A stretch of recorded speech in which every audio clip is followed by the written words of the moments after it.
Welcome to Mithuna's kitchen. ఈరోజు నేను మీకు మొన్న ఒక రోజు బెండకాయ మొక్కలు వీడియో చేసి పెట్టాను కదా.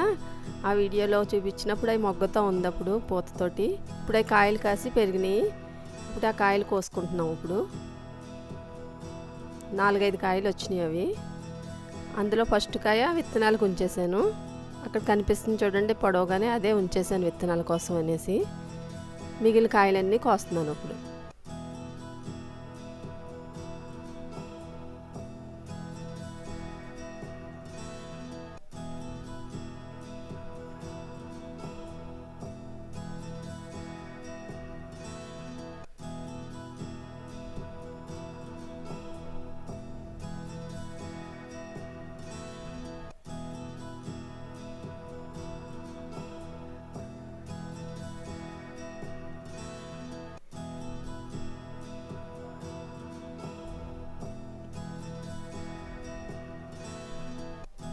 ఈ కాయలు కోసేసాను. ఇప్పుడు నేను ఇవి మనం పప్పుచారులో వేసుకుందాం.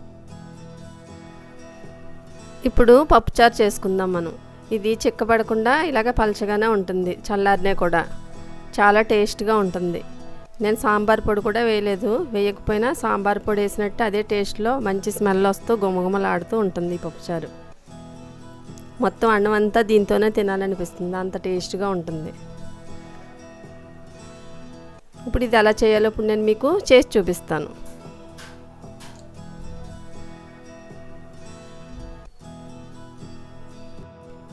కుక్కర్ తీసుకుని అందులో 100 గ్రాములు కందిపప్పు వేసి శుభ్రంగా కడిగి పెట్టాను. ఇప్పుడు ఇందులో 2 గ్లాసులన్నర వాటర్ పోసుకుందాం.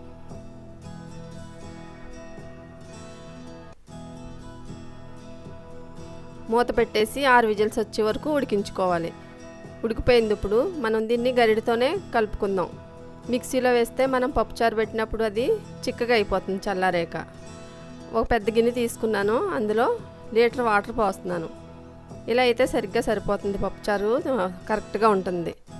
కావాలంటే మీకు చిక్కగా కావాలంటే కొంచెం తగ్గించుకోవచ్చు వాటర్. ఇందులో పెద్ద ఉల్లిపాయ తీసి 4 ముక్కలుగా కట్ చేసి వేసుకున్నాను. ఒక క్యారెట్, ములక్కాడ ముక్కలు, బెండకాయలు చూపించాను కదా, అవి ముక్కలు కోసి ఇప్పుడు ఇందులో వేస్తున్నాను. చింతపండు కొద్దిగానే వేస్తున్నాను నేను, ఎక్కువ వేసుకోవద్దు. మెత్తగా మెదిపిన పప్పుని మనం ఆ వాటర్లో వేసేసుకుందాం. ఇప్పుడు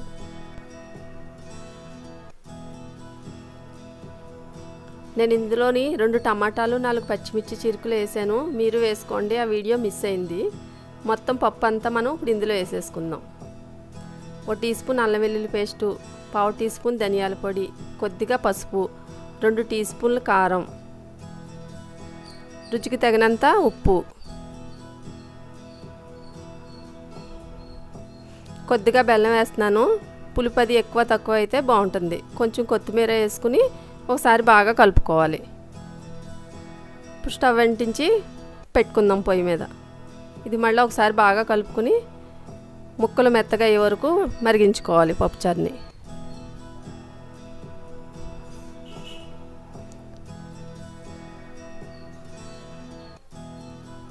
ఉడికిపోయిన ముక్కలన్నీ మెత్తగా. ఇప్పుడు మనం పోపు పెట్టుకుందాం.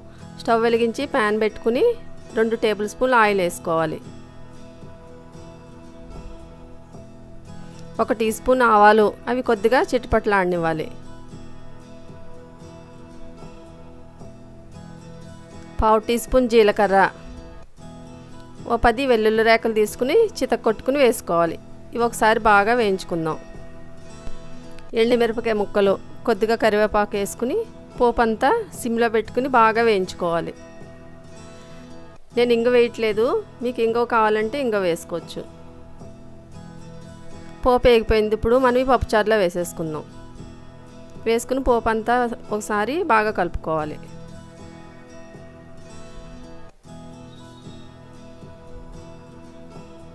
ఉప్పు సరిపోయిందో లేదో చూసుకుని, సరిపోకపోతే కొద్దిగా ఉప్పు వేసుకోండి.